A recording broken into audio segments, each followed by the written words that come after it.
আজকে আমরা বাংলাদেশ জাতীয়তাবাদী দলের যে যৌথ সম্পাদক মন্ডলীর যে যৌথ সভা, সেই যৌথ সভা কিছুক্ষণ আগেই আমরা অনুষ্ঠিত করেছি। আপনারা সবাই জানেন যে আগামী 7 নভেম্বর শুক্রবার জাতীয় সংহতির বিপ্লব দিবস। এই দিনটি বাংলাদেশের রাজনৈতিক ইতিহাসে অত্যন্ত গুরুত্বপূর্ণ দিন এবং এই দিনে এই 7ই নভেম্বরের 50 বর্ষ পূর্তি হতে চলেছে। অর্থাৎ আমাদের জাতীয় জীবনের অত্যন্ত গুরুত্বপূর্ণ এই দিনে যে ঐতিহাসিক পরিবর্তন গঠিত হয়েছিল, জনগণ এবং সৈনিকদের মধ্যে যে অভূতপূর্ব একটি ঐক্য সূচিত হয়েছিল, যার মধ্য দিয়ে এই দেশের সবচেয়ে সফল রাষ্ট্রনায়ক এবং স্বাধীনতার ঘোষক শহীদ প্রেসিডেন্ট জিয়াউর রহমানকে রাজনীতির অঙ্গনে নিয়ে আসা সম্ভব হয়েছিল। সেই জন্যই এই দিনটি আমাদের কাছে অত্যন্ত গুরুত্বপূর্ণ। আপনারা সবাই জানেন যে 7ই নভেম্বর 1975-এ সিপাহী জনতার বিপ্লবের মধ্য দিয়ে শহীদ প্রেসিডেন্টকে জিয়াউর রহমানকে গৃহবন্দী অবস্থা থেকে, অর্থাৎ 23 নভেম্বর এই দেশের বিরুদ্ধে যে চক্রান্ত করেছিল, সেই চক্রান্তকারীরা শহীদ প্রেসিডেন্ট জিয়াউর রহমানকে গৃহবন্দী করে রেখেছিল। সেই অবস্থা থেকে শহীদ প্রেসিডেন্ট জিয়াউর রহমানকে মুক্ত করে নিয়ে আসে এদেশের দেশপ্রেমিক সৈনিক এবং জনগণ। তারপরের ইতিহাস হচ্ছে বাংলাদেশের সাফল্যের ইতিহাস। শহীদ প্রেসিডেন্ট জিয়াউর রহমান এই রাজনৈতিক অঙ্গনের যখন কেন্দ্রবিন্দুতে এসে পৌঁছান এবং তিনি অতি দ্রুত বাংলাদেশের বাইরে যে চেহারা ছিল, সকলে যে বাংলাদেশকে বলতে একটা বটমলেস বাস্কেট, সেই বটমলেস বাস্কেট থেকে তিনি তাকে তুলে নিয়ে এসে সত্যিকার অর্থে একটা সম্ভাবনার একটা দেশ হিসাবে তাকে চিহ্নিত করতে সক্ষম হয় এবং তার আমলেই শুরু হয় সত্যিকার অর্থেই এক ইমার্জিং টাইগার হিসেবে বাংলাদেশের বেরিয়ে আসার সূচনা। শহীদ প্রেসিডেন্ট জিয়াউর রহমান বাংলাদেশের রাজনৈতিক ইতিহাসে একজন ক্ষণজন্মা পুরুষ। আমরা সবাই জানি যে 1971 সালের সেই 25শে মার্চ 26শে মার্চ 25শে মার্চ যখন আপনার হানাদার বাহিনী, পাকিস্তান হানাদার বাহিনী ঝাঁপিয়ে পড়েছিল নিরস্ত্র জনগণের উপরে, তখন 26শে মার্চ এই অকুত ভয় সাহসী সামরিক সেনানায়ক তিনি চট্টগ্রামের কালুহাট কেন্দ্র থেকে বাংলাদেশের স্বাধীনতার ঘোষণা দিয়েছিলেন, আই রিভল্ট এবং I declare independence of Bangladesh, এই কথা বলি। তারপরে দীর্ঘ 5 বছর ছিল আওয়ামী দুঃশাসনের ইতিহাস। এই 5 বছরে আওয়ামী লীগ অত্যন্ত ভয়াবহভাবে বাংলাদেশের মানুষের যে আশা আকাঙ্ক্ষা ছিল, সে আশা আকাঙ্ক্ষাকে ভুলুণ্ঠিত করে। শেখ মুজিবুর রহমানের নেতৃত্বে সেই দিন আওয়ামী লীগ বাংলাদেশে একটা দুঃশাসনের রাজত্ব প্রতিষ্ঠা করে এবং তাদের সময়ই বাংলাদেশে শুধুমাত্র প্রশাসনিক ফেইলিয়রের জন্য দেশে একটা ভয়াবহ 1974 সালে একটা দুর্ভিক্ষ হয়, যে দেশে যে দুর্ভিক্ষে লক্ষ লক্ষ মানুষ না খেতে পেয়ে মারা যায় এবং সেই সময়ে এই দেশের অর্থনৈতিক অবস্থা চরম বিপর্যয়ের দিকে যায়। যার ফলে আমরা দেখেছি যে সেই সময় স্বয়ং শেখ মুজিবুর রহমানই বলেছিলেন যে এই দেশে অর্থনীতি খারাপ হয়ে যাচ্ছে। তাই নয়, তৎকালীন অর্থনৈতিক সমিতির সভাপতি ডক্টর মুজাহিরুল ইসলাম তিনি শেখ মুজিবের সামনেই অর্থনৈতিক সমিতির যে আলোচনা সভা ছিল টিএসসিতে, সেখানে তিনি বলেছিলেন বাংলাদেশের অর্থনীতি তীব্র গতিতে রসাতলে যাচ্ছে। সেই অবস্থা থেকে শহীদ প্রেসিডেন্ট জিয়াউর রহমান বাংলাদেশকে তুলে নিয়ে আসেন। তিনি প্রথম হাত দেন রাজনৈতিক সংস্কারে, একদলীয় শাসন ব্যবস্থা থেকে তিনি বহুদলীয় গণতন্ত্রে নিয়ে আসেন এবং সংবাদপত্রের স্বাধীনতা তিনি নিশ্চিত করেন। কারণ সে একদলীয় শাসন ব্যবস্থা বাকশাল যখন প্রতিষ্ঠিত হয়, সমস্ত সংবাদপত্রগুলো নিষিদ্ধ করা হয়েছিল, মাত্র 4টি পত্রিকা চলবে এবং সব রাজনৈতিক দলগুলোকে নিষিদ্ধ করা হয়েছিল। এই কথাগুলো আমরা আজকাল ভুলে যাই, এই কথাগুলো বারবার বলা দরকার।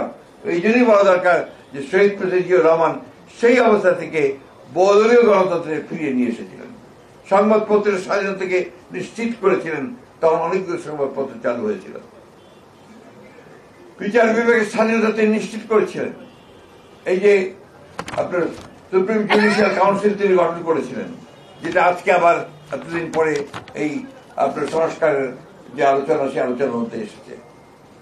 আজকে শহীদ প্রেসিডেন্ট জিয়াউর রহমান ছিলেন সেই ক্ষণজন্ম রাষ্ট্রনায়ক যিনি অর্থনীতিতে ব্যাপক পরিবর্তনের সূচনা করেছিলেন এবং অর্থনীতিতে একটা গতি সঞ্চার করেছিলেন। আজকে আমাদের যে গার্মেন্টস ইন্ডাস্ট্রি, সেই গার্মেন্টস ইন্ডাস্ট্রির সূচনা হয়েছিল শহীদ প্রেসিডেন্ট জিয়াউর রহমানের হাত দিয়ে। আজকে আমরা এই যে বিদেশের শ্রমিক আপনার আমাদের যান, তারা কাজ করতে শ্রমিক ভাইয়েরা, অর্থাৎ এই যে আপনার রেমিটেন্স যেটা আমরা পাই, আমাদের প্রায় 1 কোটি মানুষ প্রায় বিদেশে কাজ করেন, এটার সূচনা কিন্তু শহীদ প্রেসিডেন্ট জিয়াউর রহমানের হাত দিয়ে।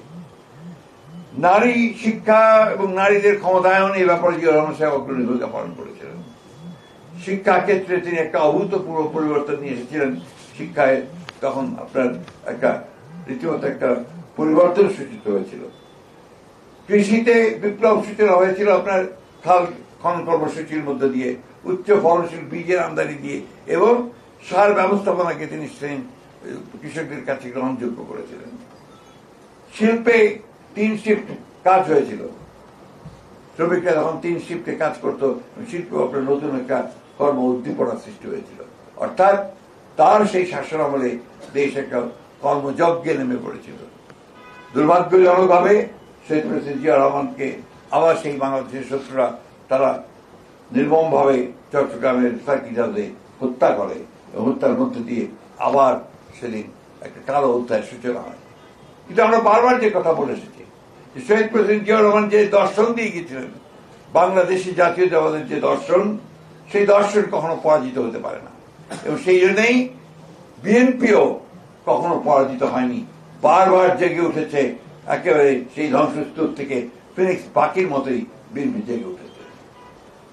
প্রিয় সাংবাদিক বন্ধুগণ, তাই 7ই নভেম্বর আমাদের কাছে, গোটা জাতির কাছে অত্যন্ত গুরুত্বপূর্ণ একটা দিন। বিশেষ করে আজকের যে রাজনৈতিক প্রেক্ষাপট, যখন একটা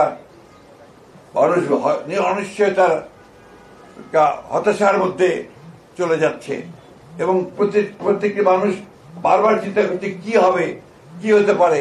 আমরা দেখছি যে বাংলাদেশের শত্রুরা তারা আবার মাথা চালা দিয়ে উঠতে শুরু করেছে, মাথা তুলে উঠতে শুরু করেছে। আমরা দেখছি যতই সময় যাচ্ছে ততই বাংলাদেশে একটা অ্যানার্কিক সিচুয়েশন, একটা পুরোপুরি একটা নৈরাজ্য সৃষ্টি করার অপচেষ্টা চলছে।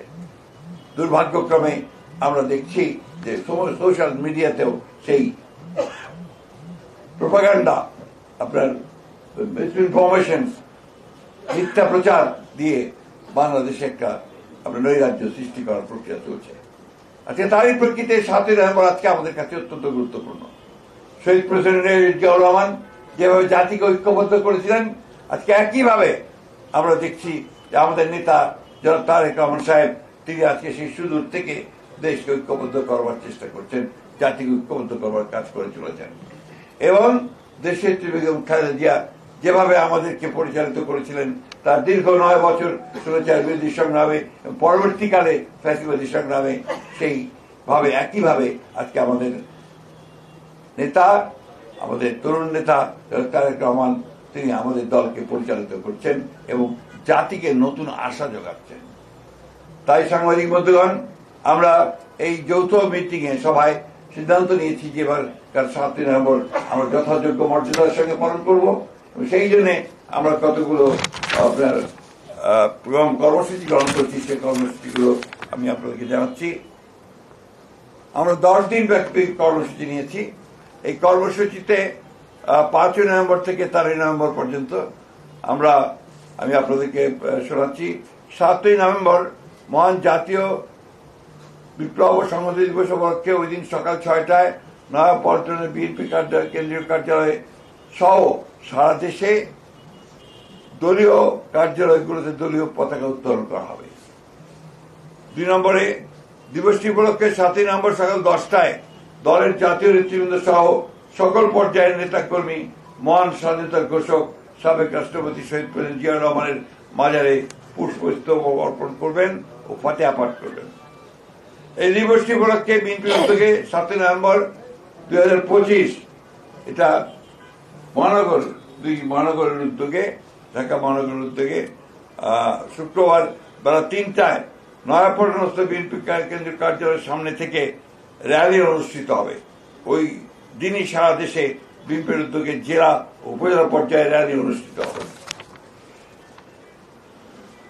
এছাড়াও দিবসটি উপলক্ষে দলের অঙ্গ সহযোগী সংগঠন স্ব উদ্যোগে আলোচনা সভা অন্যান্য কর্মসূচি পালন করবে। এর মধ্যে শ্রমিক দল 5 নভেম্বর আলোচনা সভা করবে, ছাত্র দল 8 নভেম্বর টিএসসিতে আলোকচিত্র 7 ও 8 এবং আলোচনা সভা টিএসসিতে, ওলামা দল 9 নভেম্বর এতিম শিক্ষার্থীদের মাঝে শিক্ষা উপকরণ বিতরণ করবে, তাঁতি দল 10 নভেম্বর আলোচনা সভা করবে, কৃষক দল 11 তারিখে আলোচনা সভা করবে, জাসাস 13 তারিখে শহীদ মিনারে সন্ধ্যায় সাংস্কৃতিক অনুষ্ঠান আয়োজন করবে। আর ইতিমধ্যে 12 তারিখে ঐতিহাসিক 7 নভেম্বর জাতীয় বিপ্লব সংহতি দিবস উপলক্ষে বিএনপির উদ্যোগে 12 নভেম্বর 2025 বুধবার চীন মৈত্রী সম্মেলন কেন্দ্রে আলোচনা সভা অনুষ্ঠিত হবে। এছাড়াও এই 7 নভেম্বর উপলক্ষে ডকুমেন্টারি, ভিডিও চিত্র, প্রিন্ট মিডিয়া সহ ফেসবুক, ইউটিউব, অনলাইনে অনেক ডকুমেন্টারি প্রকাশ করা হবে। এর মধ্যে 7 বিপ্লব সংহতি দিবস উপলক্ষে পোস্টার ও ক্রয়পত্র প্রকাশ করা হবে। এই ছিল আমাদের কর্মসূচি। আশা করি আপনারা সেটা নিয়েছেন এবং আমাদের টিপু সাহেবের কাছে কপি নিয়ে নিতে পারবেন। এই একটা কপি আমাকে দিও। এই বিষয়ে আমরা আবারও আপনাদের সামনে এই বিষয়টা তুলে ধরতে চাই যে 7 নভেম্বর আমাদের রাজনৈতিক জীবনে, জাতীয় জীবনে গুরুত্বপূর্ণ বলেই আমরা এই দিনটিকে স্মরণ করে রাখতে চাই এবং 7 নভেম্বরের যে আপনার দর্শন, সেই দর্শনকে সামনে নিয়ে সামনের দিকে এগিয়ে যেতে চাই। আপনাদের সবাইকে ধন্যবাদ। আসসালামু আলাইকুম, খুদা হাফেজ। বাংলাদেশ জিন্দাবাদ, বাংলাদেশ জাতীয় দল জিন্দাবাদ। শহীদ প্রেসিডেন্ট স্বাধীনতার ঘোষক শহীদ প্রেসিডেন্ট জিয়া রহমান বীর উত্তম অমর হোক। দেশে বেগম খালেদা জিন্দাবাদ, তারেক রহমান জিন্দাবাদ।